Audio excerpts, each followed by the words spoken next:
Good morning, everyone. Thank you for joining us this morning. We're just going to wait a little bit longer to allow people to join. As you will have experienced, you just have to sort of flow through the waiting room. So we'll just give that a few moments and then we'll get going.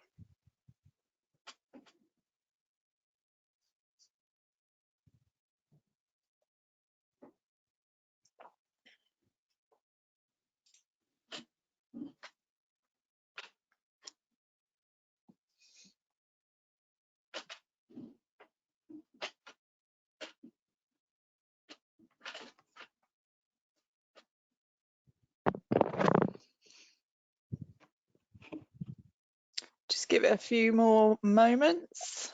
Numbers are piling up, not really.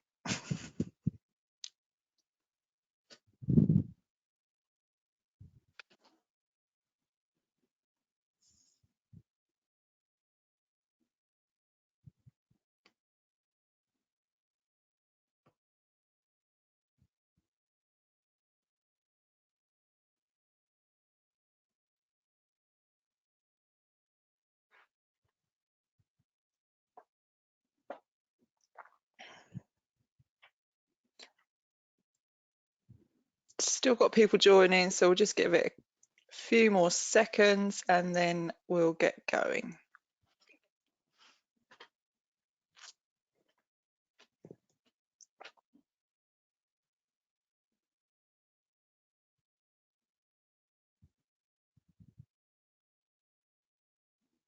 Okay, so let's get started. Good morning again, everyone. Welcome to the MHA Larkingowan webinar on Looking Forward. As many of you will know, we had planned to hold our usual summer business breakfast today, and in the current circumstances, we thought let's have a virtual brunch instead, and at the same time raise some money for the Suffolk Community Foundation. So thank you to all those who have donated. It's very much appreciated. Now, the format of the webinar today is shown on this slide. You are all on mute.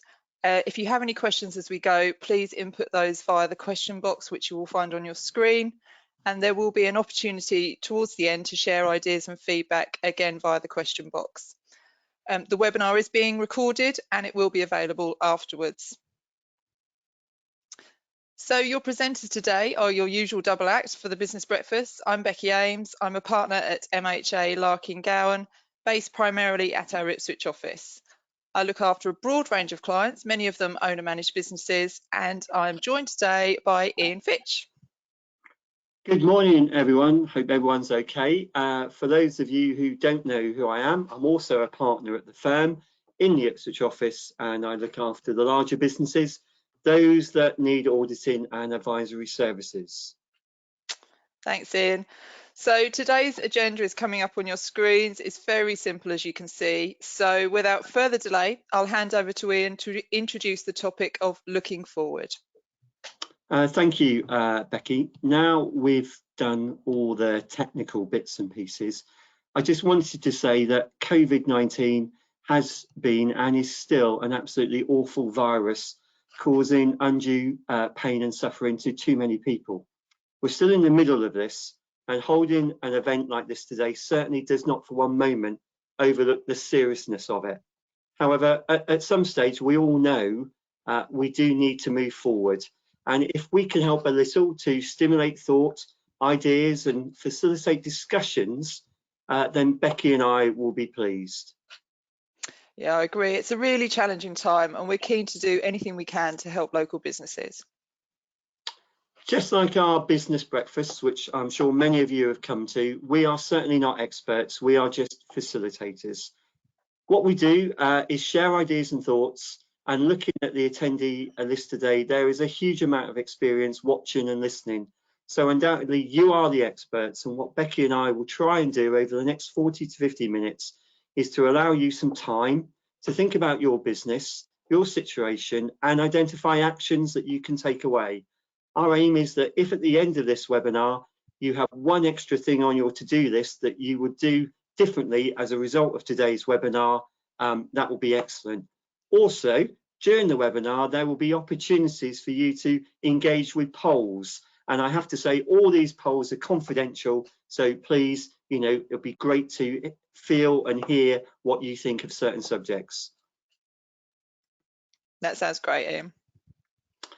So Becky, just we calmed down a little bit because this is our first webinar, and it's quite good just to see that the world is carrying on, you know, and things are reasonably normal in places. That today, the 9th of June, is a national day. Do you have any idea what national day it is today? No. Okay, well, it's National Strawberry and Rhubarb Pie Day. So I'm glad I've made you smile, but tonight I'll be picking my strawberries and my rhubarb. Anyway, right, so now we've sort of settled in and moving forward, let's have a look at our first slide. And this looks at the 4 phases for leading in a disruptive crisis. And we are all leaders in our business, so I'm sure everyone can recognise these 4 phases. Yeah, some businesses will be in phases 1 and 2, particularly those in tourism, hospitality and leisure, but some are now moving into phase 3 as we start opening premises and trading again, and we really want to help businesses move into phase 4. The next slide looks at the themes and topics that Becky and I will cover today. In the centre, you have 3 themes, which I think will run through the 4 topics, those being technology, planning and ideas. So technology is key because given commentary that we've moved forward 5 years in recent months, we can't ignore it. And of course, planning at this stage, really important. The old quote still remains true. If you fail to plan, you really are planning to fail. And thanks, Becky. And the last one on our ideas, COVID-19 has given every business the opportunity to review what they do, how they do it. And it would be a wasted opportunity if businesses didn't give some thought to new ideas, you know, perhaps think the unthinkable. So what I would say is perhaps if you've got a pen and paper in front of you, just write down those themes, you know, technology, planning and ideas. And as we go through, just keep those in the back of your mind and see how they can relate to your business. So on the outside, you've got people, operations, finance and marketing. That's what we're going to cover. And I'll now hand over to Becky to talk about people. Thanks, Ian. So obviously people are key to all that we do. On or around 23rd of March, we all moved into crisis mode because we had to, and there was a great deal of uncertainty in how we could run our businesses effectively. Now, hopefully we didn't panic, apart from toilet rolls, and there was flour at one point as well. But our disaster planning really had to kick in, and fundamentally, we need to ask ourselves, did it work? We all found ourselves making decisions at a far more rapid pace than we would normally. We needed to direct our teams quickly, dealing with a situation that none of us had experienced before. Making decisions without those lengthy meetings and deliberations had to become the norm, and is certainly something we should take forward in our business. That's an interesting observation, Becky. As I'm sure, like me, you've seen businesses in the past take forever to make decisions, particularly larger ones, and often time can cost money. And this time decisions were made, bam, like that. Yeah, and it's because we had to do it. It's a real learning point from this situation, and I think we should take that forward and use that when times are less stressful. So within a very short period of time, many of us were working from home. For some, it might look like this, and it might continue to. For others, we know it's just not possible to even work at home due to the nature of your business. But my question is, if you did move to working from home, did the IT hold up? Were your systems able to cope? Did you have enough kit? It may have been a case of thinking you could make do, you sent everyone home with what they could carry, and then we realised this is how it might be for quite some time, and we needed our teams to have more equipment to help them be effective. I mean, of course, some people still struggle to find a quiet space to work with even a suitable desk and chair, and those challenges continue, and it can be very stressful. That's a good point about the equipment. I'm sure we've all seen reports in the paper that companies are not thinking about going back to the office maybe to the end of the year, maybe not until, you know, January. So if you're working at home, that's another 7 months. And if you haven't got the right kit and inadequate resources, that surely is too long to cope. So you do really need to think, are your employees set up with the right equipment to be efficient? Yeah. And how we communicate has changed radically as well, hasn't it? These logos will now be more than familiar to all of us. Skype, Zoom, Teams, GoToMeetings, other apps are available. There's a whole ream of them. I don't know about you. I am starting to tire at looking at screens all day. I think my eyes are struggling a little bit.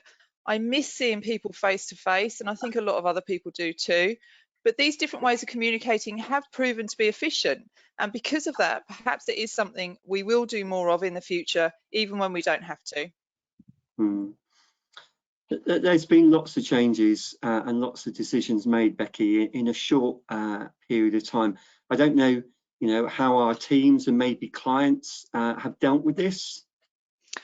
Well, it has been and continues to be very challenging. Our people may be anxious about finances and job security. They may be worried that they're not as effective in their jobs as they would usually be. Those on furlough will be worried and may feel even dispensable. Those not furloughed may be doing roles they're not used to doing. It's certainly a difficult time. Have you got any suggestions as to what else we can do to sort of ease these concerns? Well, I think we've all found that regular communication is critical, and it can be challenging when we're working remotely. Keeping in touch with individual team members takes longer, and it's important. But when we don't have those catch-ups at the water cooler in the corridor that perhaps we're used to. No, that's the case. I know our team, we you know, obviously have individual catch-ups, but we also have team catch-ups. You know, even played some games online, such as play your cards right, and, you know, name that tune. And no doubt you've been having quizzes as well, Becky. Everyone's having quizzes, aren't they? Yeah, it's the thing. And bingo. And bingo, excellent. Well, at this time, certainly, you know, good leadership is really important. Yeah. The crisis has required great leadership, and it's being consistent, isn't it, with the messaging, the support and the motivation, all whilst making those difficult decisions. As the lockdown has continued, it has been really important to lead by example, and I think now we're realising demonstrating how we take breaks and perhaps annual leave as well is really important to show our teams, and recognising that everyone's needs are different. For those people who do struggle, Becky, what resources are out there? Well, our firm has our employee assistance programme, and that's proved to be a valuable resource, offering support and training resources to the teams. It's certainly been utilised far more than before. And if businesses don't have that, I would recommend that they think about offering something similar going forwards. And of course, there's Suffolk Mind, which is a local resource if people have problems. Right, Becky, I'm getting the feeling that we might need some interaction with our listeners. So when things get back to normal, less people may return to the office and instead continue to work from home. Yeah, many people are saying that will be the case, Ian. So let's do our first poll and then we can find out your views on this. So there's the question on your screen. Going forwards, will more people in your organisation work from home? If you haven't done these before, the options should be there, simply yes, no or unsure. Select which one best applies to you. We'll give that a few seconds. Reiterate, this is entirely anonymous. No one else will be able to see how you voted, and the results will come up on the screen in just a few moments. So we'll just give that a couple of seconds.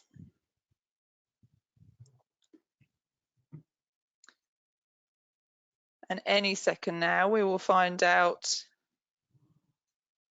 what the feeling is about people working from home going forwards.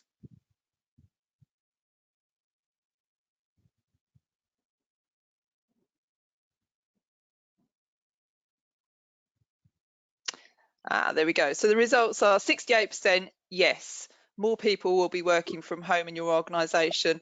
14% of you still unsure, which, you know, is a really difficult time to gauge this. We don't know to what extent people will want to work from home either, do we, Ian? No, I have to say the results are fairly conclusive, aren't they? You know, nearly 70% of people will look to work, more from home. I think that is larger than I thought it would be. Yeah, I think it's important to find out from your teams. Of course, the best way to do that is to ask them. Their views will help you formulate your plans and make sure you have an engaged workforce as you move the business forwards. So, because you're getting so good at them now, we're going to do another quick poll. So if we could just move on in the slides, that's one. Thank you very much. So this time, have you asked your people for feedback on how they have found working through this time and what their preference would be going forwards? And it's really important that we understand this. Simply yes or no. If you could just select one of those for me. Again, entirely anonymous. No one will know how you have responded, just to gauge whether we've started talking to our people, if we've been able to, about this. So we'll just give you a few moments there.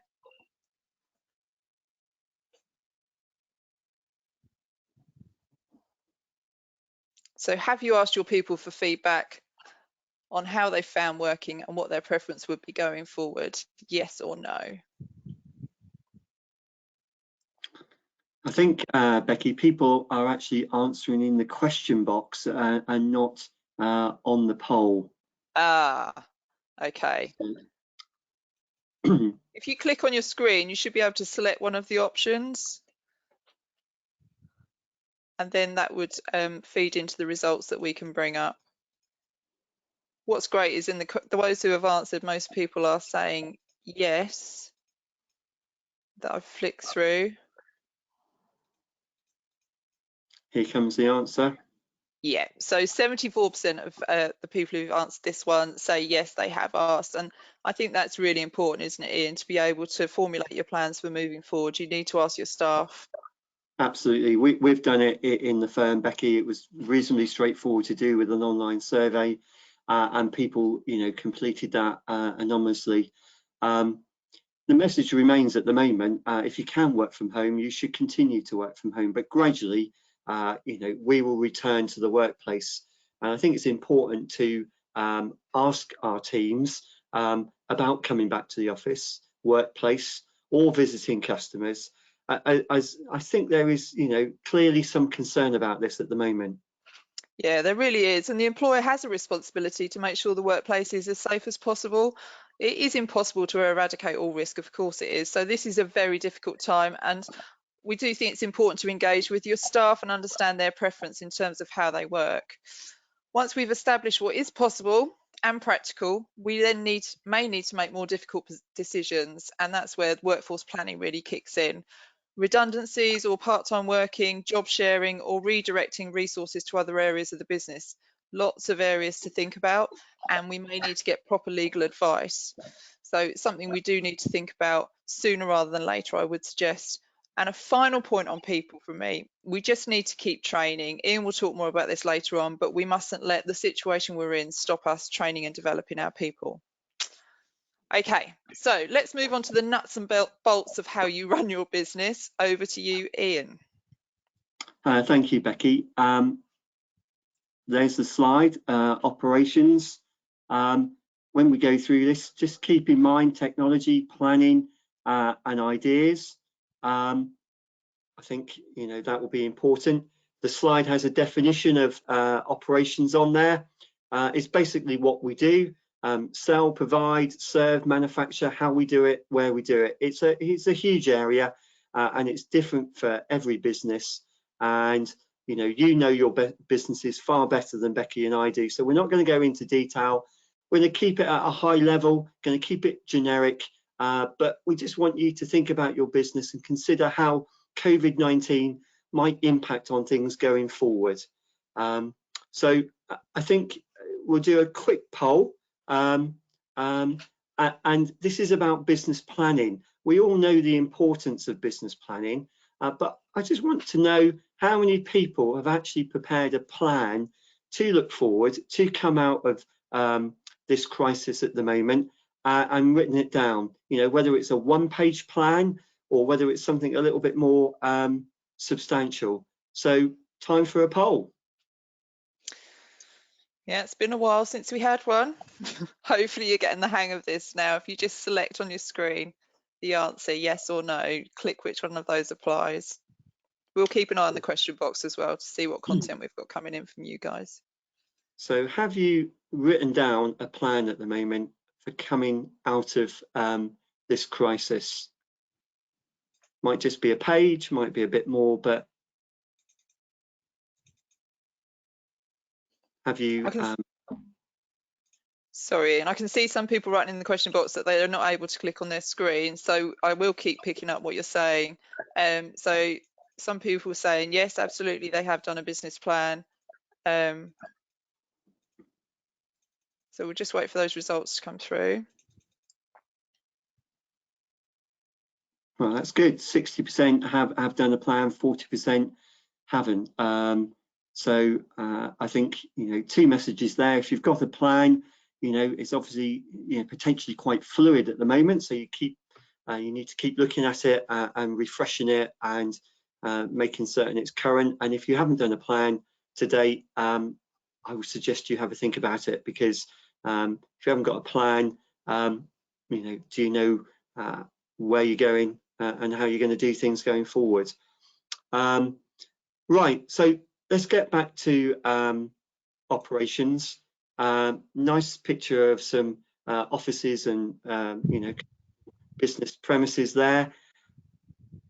Obviously going forward, you know, whether you're in a factory, a warehouse or an office, question is, will you change things going forward? If you're going to change how you do things, or your people are going to be working from home a little bit more, do you need to consider the size and type of premises, and maybe even where you're based, or whether you actually need a permanent base at all, and whether you could operate it out of shared offices, etc.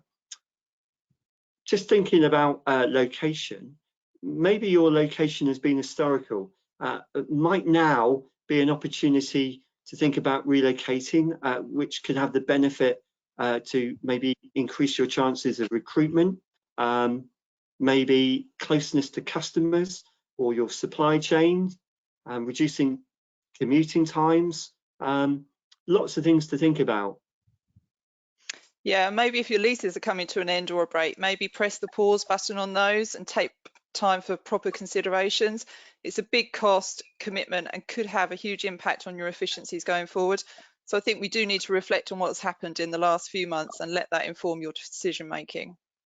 Some big decisions there. Property is a big cost. The next slide is opportunity to attract talent. Picking up on working from home, there's always been a war for talent in the region. Every time I speak to clients, they say it's really difficult to find good people. The region's a great place to live and work, and of course we'll continue to bang that drum to attract talent. But what the crisis has proved is that many people can work from home very successfully. So that must create an opportunity to cast the net further afield if we are struggling to find the right people locally. Yeah, because we already have a member of our tax team that works part of the year from Spain, don't we? So I think we could have people working anywhere really, as could many businesses. On the flip side, I guess there is nothing stopping a firm, say in London or Edinburgh, trying to recruit our staff. So we need to be careful in that respect. We do. We need to do the right stuff to develop and retain our people and continue to do it. Because yes, we might be able to recruit people from outside the area, but equally, you know, competitors might be able to do the same, Becky. Yeah. Right. The next slide. Opportunity to trade in different places. This is not rocket science. Lockdown has demonstrated that going forward, you know, you can operate in different, you know, geographical markets. The lockdown has, I think, proved that, you know, there are probably very few, if any, boundaries, and maybe businesses should just look further afield to see where they could, you know, sell more of their product or services. Yeah, and on this topic, just want to mention Suffolk Chamber have got a webinar tomorrow on selling overseas. I think it covers how to market, develop relationships and other top success factors. So if you'd like to join that, I think if you go to their website, I'm sure you can still register. Right. opportunity to sell a new product or service. We've seen many businesses in the lockdown diversify. Distilleries producing hand sanitizers, manufacturing companies producing PPE, businesses doing takeaway food. Even my local garden centre now does takeaway picnics and afternoon teas. The question for people watching today, I think, is have you taken time to see what else your business can do? You know, have you brainstormed this with your team? Going back to what we said at the top, don't waste a crisis. Have you thought, are there extra things that you can do that are adjacent to your main product or service? Or could you extend what you do just a little bit more and give a little bit more value to your customers? Also, returning to work, as we will do shortly, I'm sure, has lots of opportunities. You know, what about flasks for tea and coffee? We need coffee, don't we, Becky? Cool, yeah. It's funny, actually, the issue of flasks came up in our team meeting last week, and guess what? They've suggested we have branded ones. Well, anything is possible, but it just demonstrates, you know, just having to think about things, you know, I would thoroughly encourage that. More people have become comfortable with shopping online. We all know that. So what I would encourage businesses to do is to maybe adapt and embrace online trading even more. Just have a think about it. So at this point, just going to take a breath and just sort of think about all the points we've so far talked about. They have all sort of come about because of technology moving forward so quickly in a short space of time. I just think it might be quite good just to see what people's views are or what they've done in terms of expenditure on IT in the last 3 months. So we're going to do another poll. I think we're going to do another poll. I appreciate poll. some of you can't answer this, so we will keep an eye on the question box.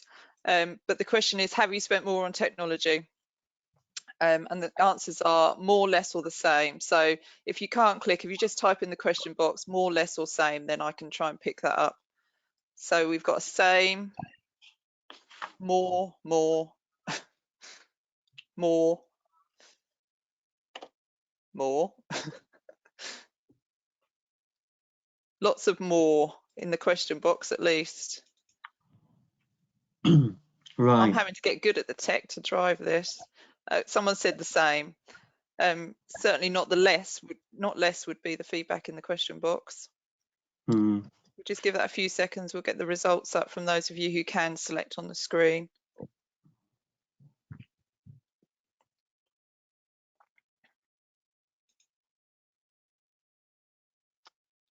Here we go. Yeah, I think that's very similar to what I'm seeing in the question box, Ian. So most people are more, some are the same, but certainly no one that I've seen in the question box has said less. So no, probably expected, and we've spent quite a lot more money, haven't we, as a firm, Becky, giving people effectively 2 workstations now, one in the office, one at home. Yeah, and that does give us flexibility going forward as well, but clearly there's a cost to that. So I think, yeah, certainly been spending more.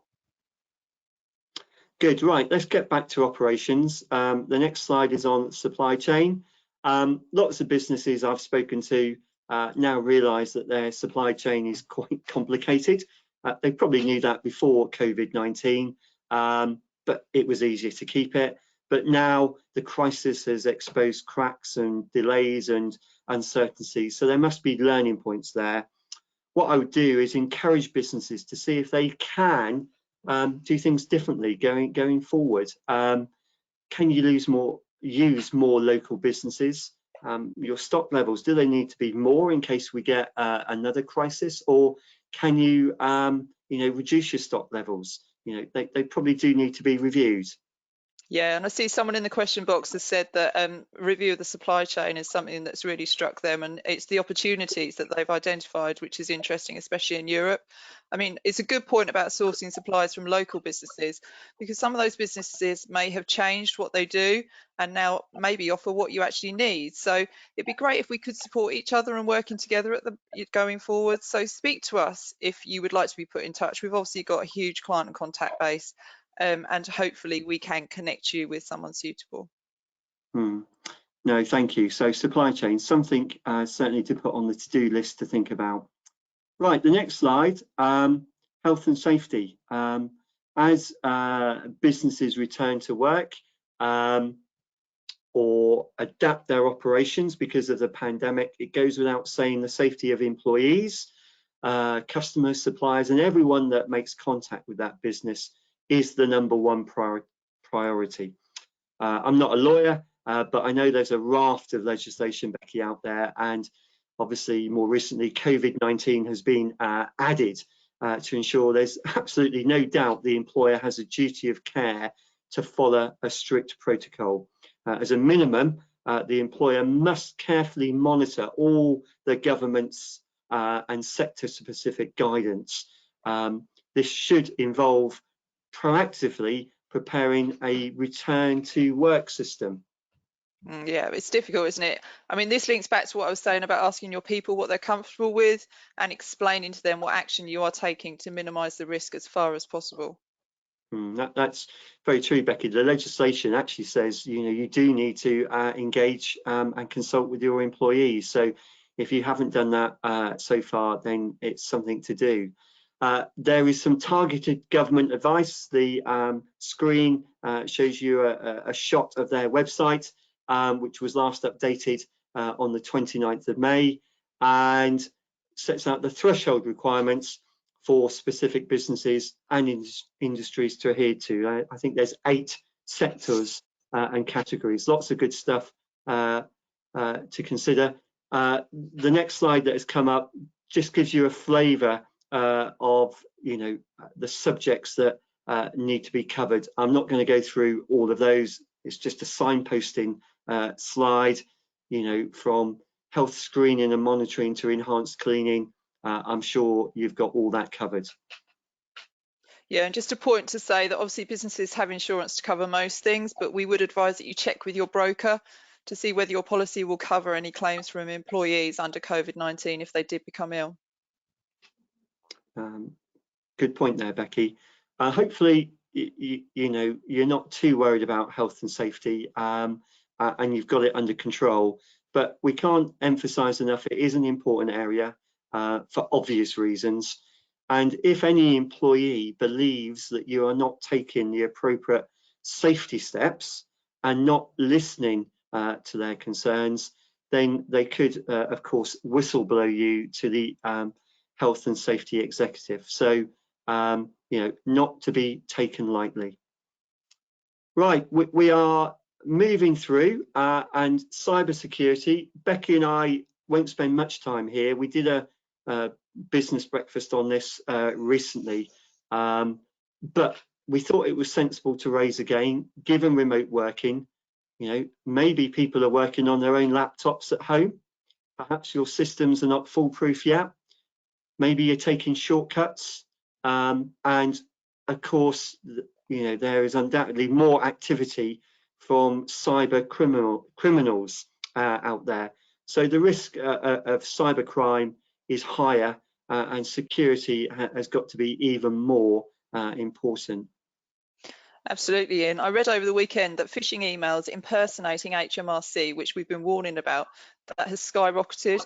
In March, there was an increase of 74% compared to the start of the year. No, that's true. And the revenue came out and basically said they would never email, text or communicate on social media with anyone about refunds or things of that nature. So just be careful. So the next slide is a government paper. They're obviously aware of the risks of cybersecurity during COVID-19, and they've produced some good guidance. We're not going to go through it. Please, look at it after this webinar. but the message is a clear one from the government: stop, challenge and protect. So when you're online, when you're doing things, just stop, challenge and protect, just to make certain that you don't get caught out. Still, the number of businesses that get caught is quite a lot. I read somewhere that one small business in the UK is successfully hacked every 19 seconds, which is huge. There's probably, 100 that have already been hacked whilst we've been talking, Becky. We'll And try not to. and the average cost of cybercrime is going up. Now, it's above £6,000 every time. So not huge, but it's still £6,000. And, you've got to think about security controls and systems. So our message: don't forget about cybersecurity. Right. Another slide, Becky. It's training. Yeah, good, because we've mentioned this a few times now. Yeah, it's a big area, not to be overlooked, but I'll try and keep it brief. We're all busy, aren't we? We're all coming up with plans on how we're going to come out of this crisis, how we're going to save our businesses and make them even stronger. But maybe at the moment, training our people and developing our people is far too low on our to-do list. But actually, our people are our biggest asset and they shouldn't be overlooked. So just think about training. So firstly, I would say the IT world has moved very quickly in the last few months. But has your team's IT ability moved? Do they know about all the functionality of all the new products like Zoom and Teams and many others? Can they create PDFs on their phones, sign documents, etc.? Becky, we have to learn how to do a webinar. We have. We've done a few and differently so far, but I think we've had to learn quickly, and it's going okay. But we'll wait for some feedback to see. So it would be a real disappointment if the technology is there, but your team don't know how to use it properly. That would be a missed opportunity. Secondly, a lot of our people are working remotely at the moment, and I'm sure a lot of your people are working remotely at the moment, and managing those people and motivating them may need different skills. So have you thought about that? And also, mental health and well-being are certainly real issues. And again, are you comfortable that you or your team really have the training to identify early signs of concern? Yeah, and as well as those specific skills for those people who are working remotely, don't forget your people still want to develop and move their careers forward. So as I said earlier, we need to keep training and developing, and we need to ask ourselves how we're going to do that. Where are you with appraisals, talent reviews, reviewing people's objectives, making sure they're moving forwards? God, Becky, we are going through a lot this morning. There, isn't there? If your people are still furloughed, they can, of course, train. There's nothing to stop them training. And what a great opportunity for them maybe to develop new skills. So, question, do you have a plan for this? And, on the same topic, given that everyone seems to be on social media at the moment, there's TikTok, is there, Becky? I've not come across TikTok. Are you on TikTok? No.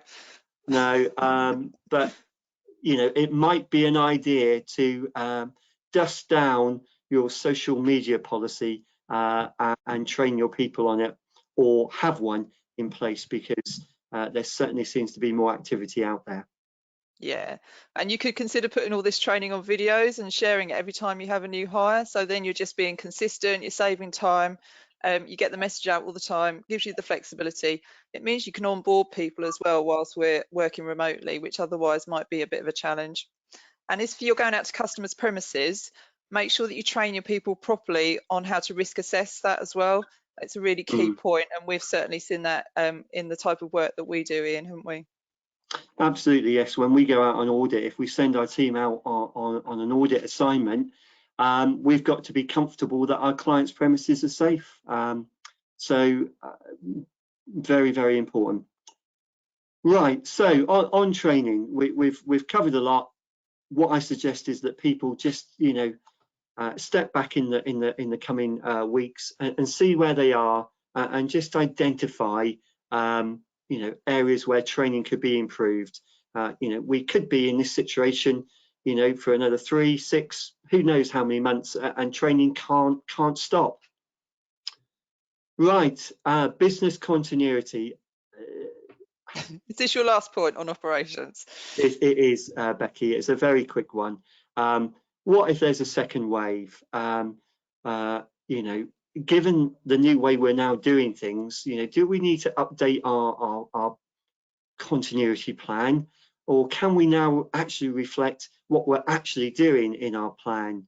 If there's another crisis, and we're still not prepared, I think that would be disappointing. So it's a really quick message just to say, might actually be an ideal time to review our continuity plan at the moment, reflect what we're now doing, and think about what we can do better, should there be a second wave or another crisis.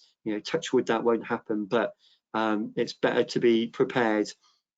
So Becky, that is me absolutely done on operations. I'm now going to hand over to you to talk about marketing, which I think is probably equally important. Yeah, thanks, Ian. So like many of you, a large part of our role is spent meeting people and engaging in marketing and business development activities. And these circumstances have meant that we've had to find other ways, haven't we? So what have you seen in terms of marketing and business development? Well, initially, Becky, when lockdown happened, all the focus was on securing the business, and marketing largely stopped. Indeed, some questioned, was it even appropriate to do any marketing whatsoever? Yeah, it's difficult to judge what was appropriate. So I'm going to try another poll. Again, appreciate some of you can't. We'll do this quickly. So have you continued to do business development in lockdown? The answers are continued, decreased. Oh no, they're yes or no. There you go, that's simple. So have you continued, yes or no? If you could just answer that one quickly for me. I'll try and keep an eye on the question box. So I've got a no, yes, but softly. Good answer. Yes. I think it does need to be dealt with softly, doesn't it? It's a completely different environment. Got another yes in the question box. And we've got the results coming through. So 90% of you that have been able to answer through the interaction have said, yes, you have continued, which is great to see.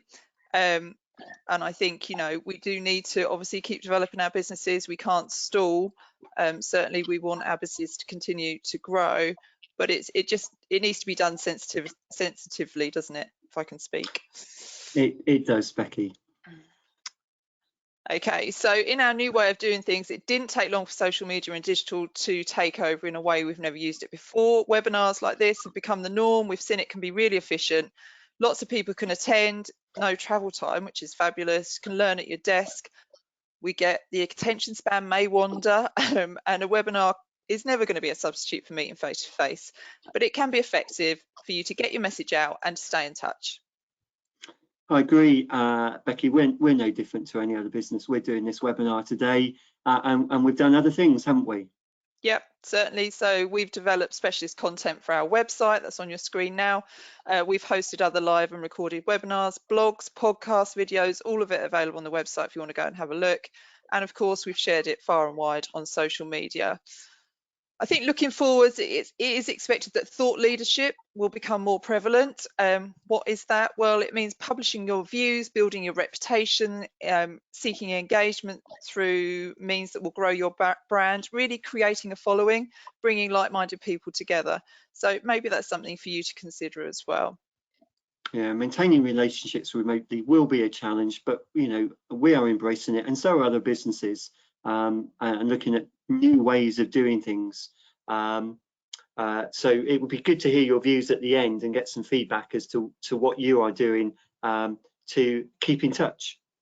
Yeah, I mean, a coffee via Skype or Zoom can be really effective. No travel time. You just need to check whether the cameras are on, you know, what your background might look like. It's interesting seeing in people's houses.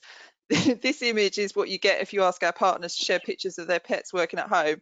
And we just thought it was a bit of fun, really, because it shows that the dog in the first picture clearly wasn't anticipating the camera to be on, whereas they're alert and ready in the second picture. But just going back to those virtual coffee meetings, we will come back to this point at the end because we've got a really good offer for you all. So wait for that to come through. Thank you. Can't wait, Becky, for that. Question for you: where businesses have committed to marketing spend before lockdown and the landscape has now changed, Becky, how can we and how can they make sure they get true value for money?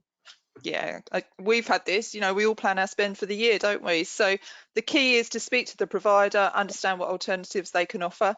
Many may want to carry forward your spend until the event can be held in as it was intended, but you need to check the terms of the contract, obviously. Others may have moved to a different format, so be able to offer an event digitally or similar content. If cash flow is an issue, we would always suggest speaking to the organiser to vary the terms as appropriate, but if you can afford it, I would continue to market if you can do it. No, and I think, Becky, from the poll that we had earlier, most people are continuing to do marketing, which is really good. Yeah. You know that studies after the 2008 crisis, although slightly different or very different to today's crisis, showed that brands and businesses that continue to spend money on advertising, profile and development were the ones that remain strongest. I think most of our watchers and listeners today are already doing that, so that's good. Yeah.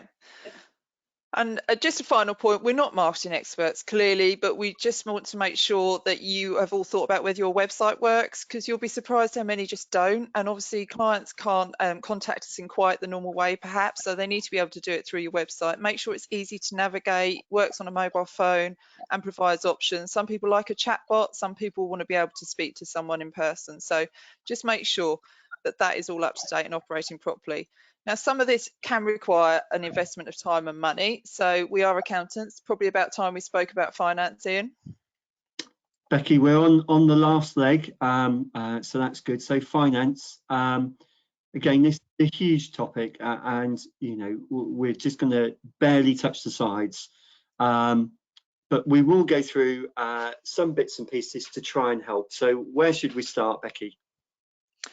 Well, I think the classic quote from Alan Mills applies here: revenue is vanity, profit is sanity, cash is king.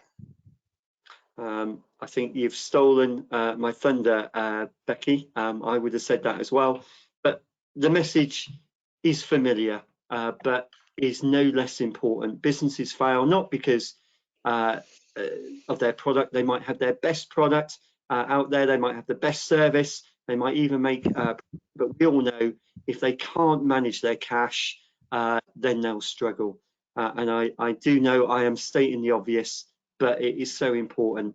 Becky and I recently did another webinar covering cash flow management, and I think it might be opportune just to maybe highlight three points to share with you this morning.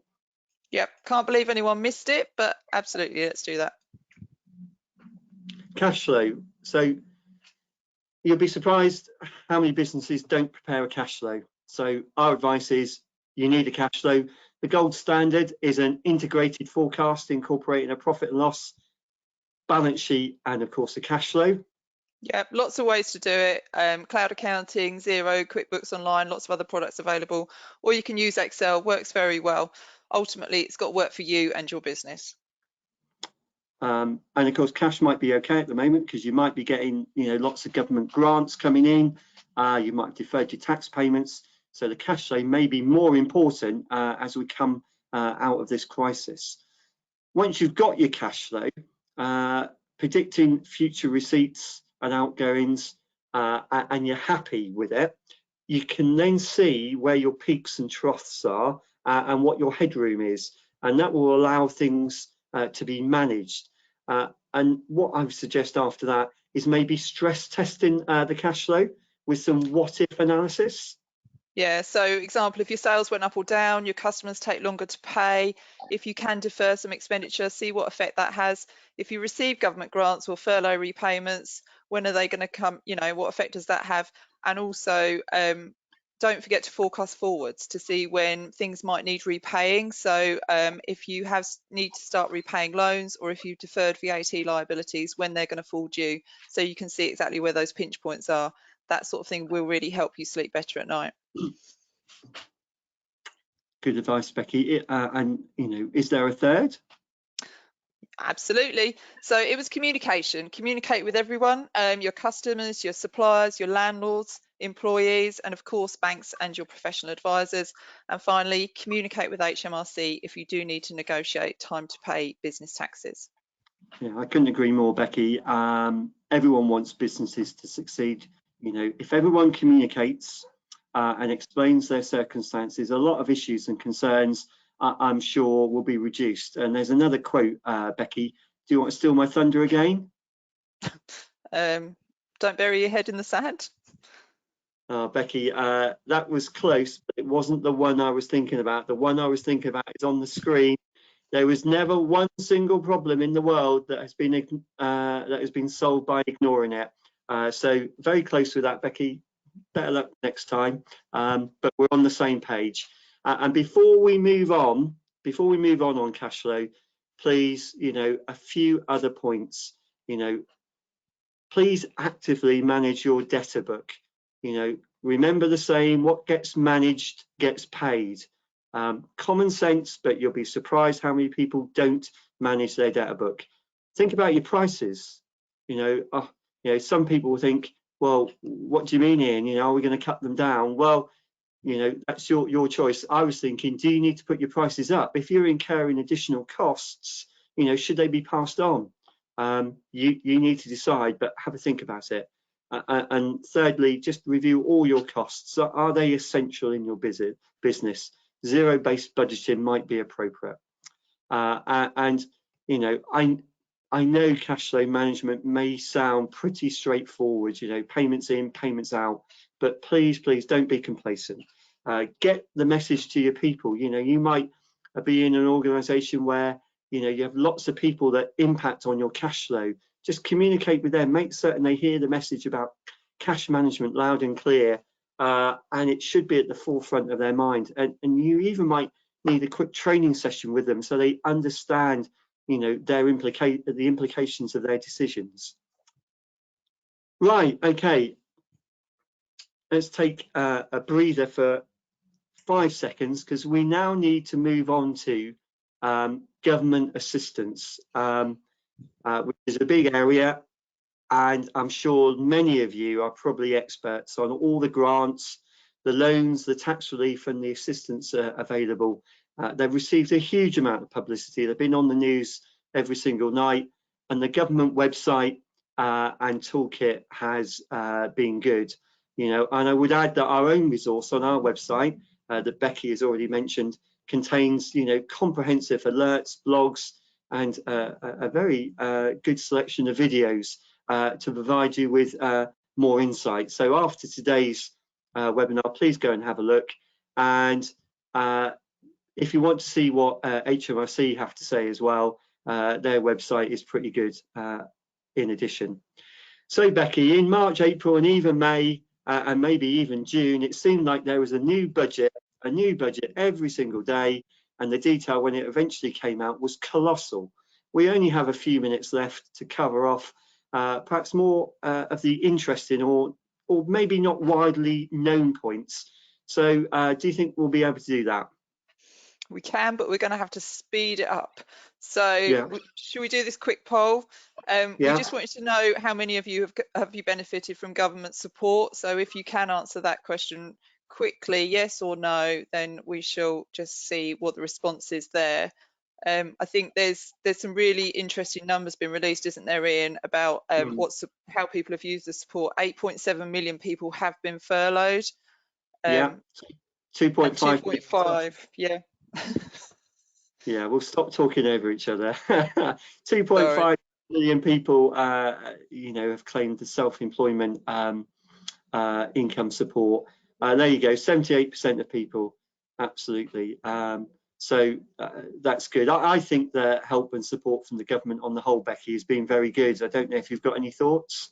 I think it's been invaluable to many, and it's largely been paid out quite quickly. There's still one area that people are not happy with, though, and that's directors of limited companies. And we've probably got some people viewing who are in that position who take their remuneration via dividends, and that's an area the government haven't addressed, and it still remains a concern. No, I know the government, have been asked about it, and their view at the moment, Becky, is, there's other reliefs and loans in place, so they're not proposing to change it. But if you are one of those people who pay yourself by way of dividends, please speak to us to see if there's any other benefits or grants that you could claim that you haven't claimed to date. Yeah. Right, okay, so let's start with furloughing.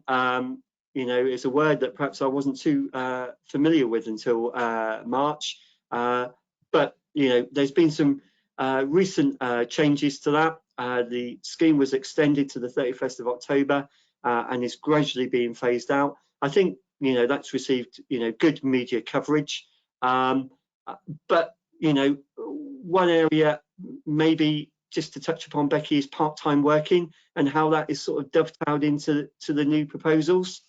Yeah, we're still waiting for clarification on some of these points. I think it's coming out later this week, but we do know that anyone who's previously been furloughed can be brought back part-time into the business. The employer will pay for the hours worked and then claim under the scheme for the hours the employee is not able to work and are therefore furloughed. So that gives you some flexibility. Another interesting point, which perhaps initially wasn't well publicised, but I think it has been covered now, is that from the 30th of June, the job retention scheme will not be open to people who haven't been furloughed for 3 weeks prior to that date, Becky? Yeah, so that means to be furloughed after the 30th of June, you have to have been furloughed for 3 weeks at some stage before. And therefore, the last date for anyone not previously furloughed to commence is 9 o'clock, the 10th of June, 9 a.m.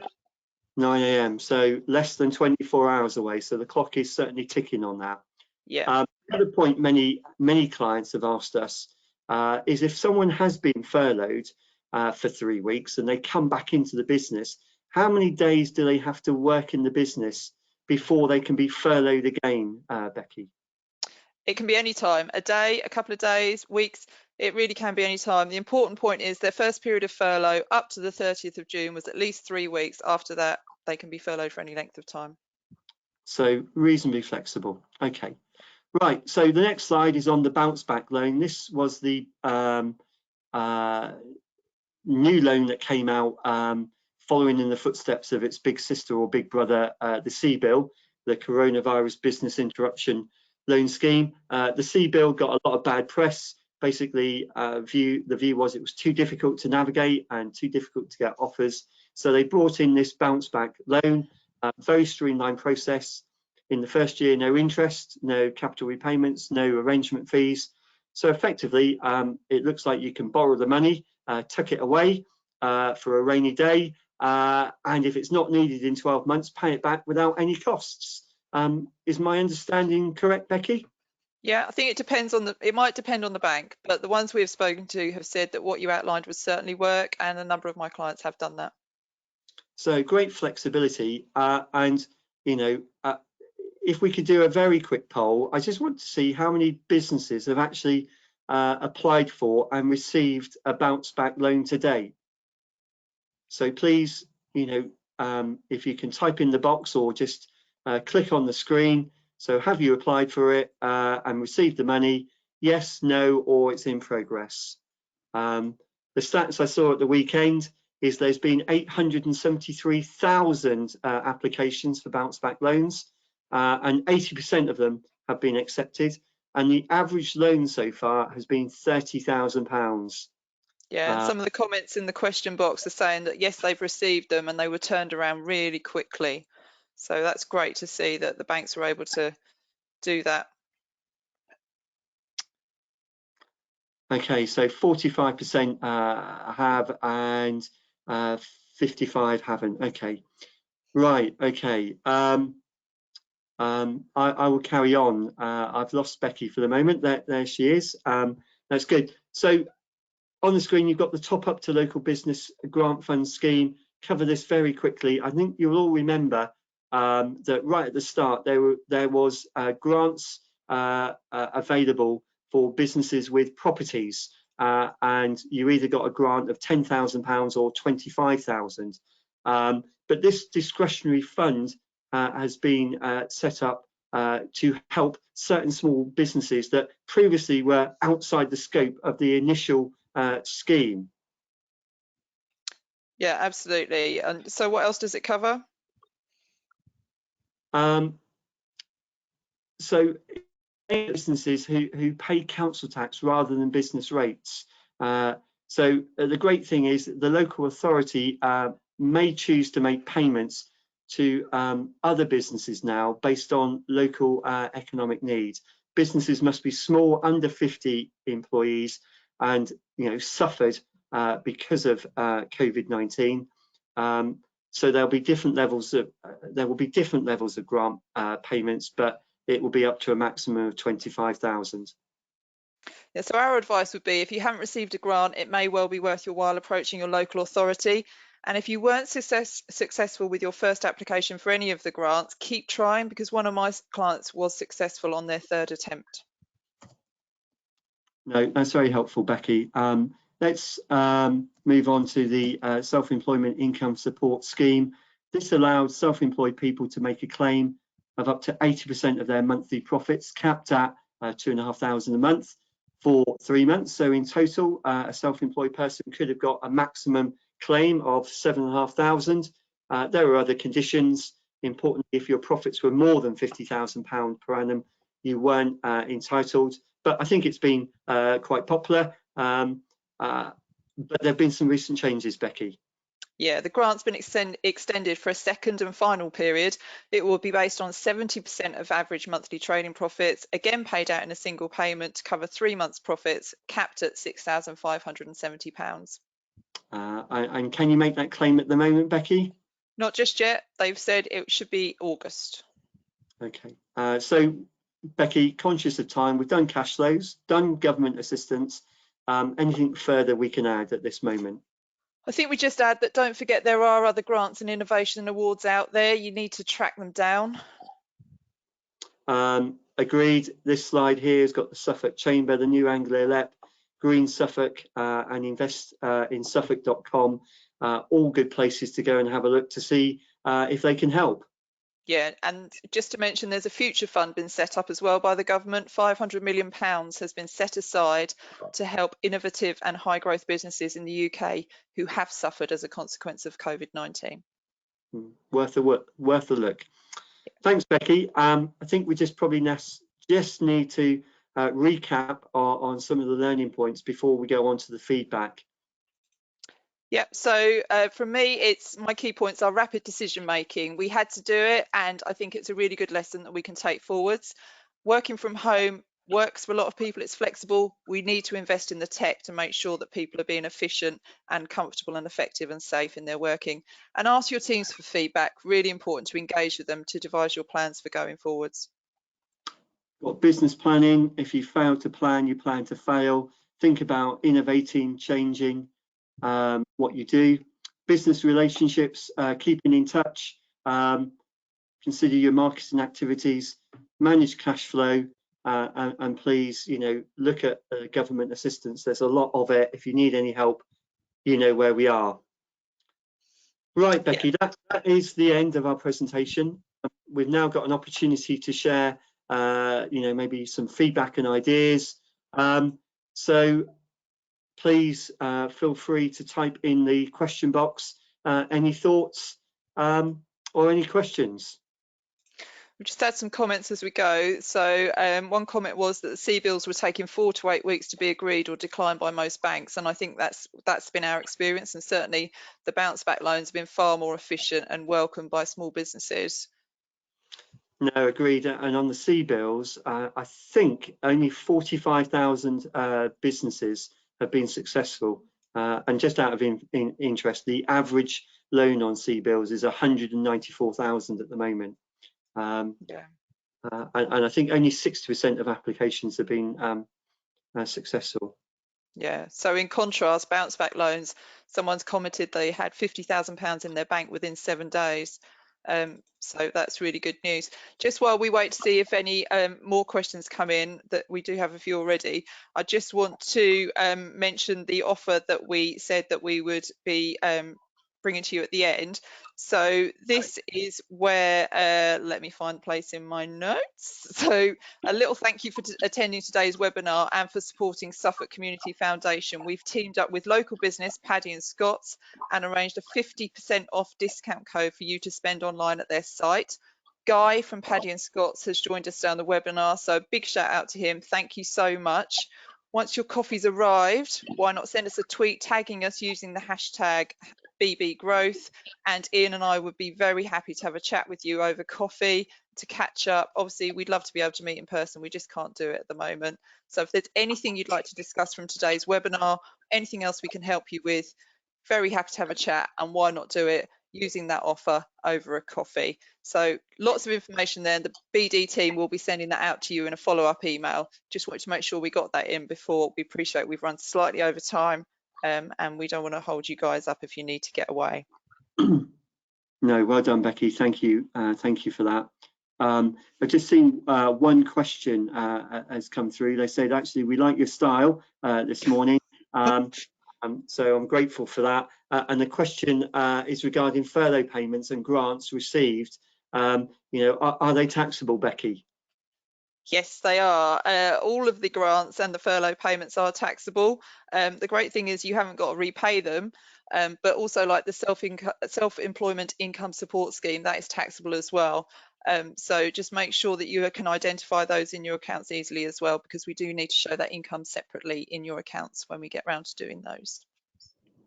Good. And just clicking down, someone just reading this, someone has just said that, yeah, we're heading into a recession, trade wars, Brexit, etc. Difficult question, but is there one thing that we could recommend businesses do at the moment? That's a difficult question, isn't it? One thing? Well, I guess you've got an awful lot of goodwill with your current customer base, so I think focus on those. You've got that relationship and you really need to build on that. So it's much easier to keep a customer, isn't it, than it is to find new ones and sell to them. So if you can really keep your current customers happy and hopefully sell more to them, that will give you a really secure base to move forward. Yeah, good answer. Yeah, there's obviously lots of things, but that's a very important one, Becky. So someone's asked in the question box, do you think furlough would be available in future lockdowns for businesses who are able to work remotely, such as professional services, or would be limited to sectors where there is a hard lockdown, such as hospitality? So those businesses who simply can't work remotely. That's really difficult, and we understand, you know, that there has been a huge diverse range of how this has affected businesses. And you're right, you know, we can largely continue, although there have been challenges and continue to be, haven't there, Ian? We can't go to client premises easily in the same way we would, and some things are harder. But do you have a view on what the government might do with furlough in future?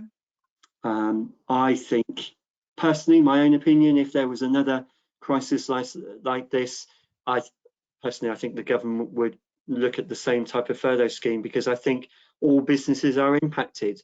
You know, just because you can work at home doesn't necessarily mean that there's a demand for your services. You know, what we've found in professional services is that if clients don't give us information, then we can't work, and clients can't give us information because they're not at work. So personally, I think they would carry on. But it's a good question, but you know. It's also administering it is so difficult, isn't it? Which is why they've had to apply the same criteria to all businesses. It is really tricky. I think that's a difficult one. We've had some comments on here. I'm not supposed to name people, so I won't, but I know who it is. Some various comments about using the data that you have available to you, data analytics to really drive your business forward, to identify where in your supply chain there could be improvements made, particularly in stock holdings. And this person has recommended their business to help you get the most from their data. If you need that kind of service, get in touch. We can certainly connect you. But for GDPR and various other reasons, I'm not allowed to name names. Okay. I can't see any more questions coming in. No. I think what we'll say is that any questions that we haven't answered, either in the presentation or, you know, in general, we will pick up at the end and get back to you, because obviously we can see who has left the question. So please be assured that we will answer your question. We're conscious that we've run over when we said we would finish, so it's probably better if we do finish there. No, I agree, Becky. Many thanks for people joining us this morning, and many thanks again for the people who have made donations to the Suffolk Community Fund. It's much appreciated. If you still want to donate, you can still go to our Just Giving page. You can find this by searching Suffolk Community Fund. So it's left for me and Becky to say thank you for being with us again today. Hope you've got one or two things out of it. Please leave us your feedback. If we can help anyone in the future, you know where we are. Let's keep positive, let's stay safe, and stay in touch. Yeah, definitely. So it's goodbye from me, and take care. And it's goodbye from me. Goodbye.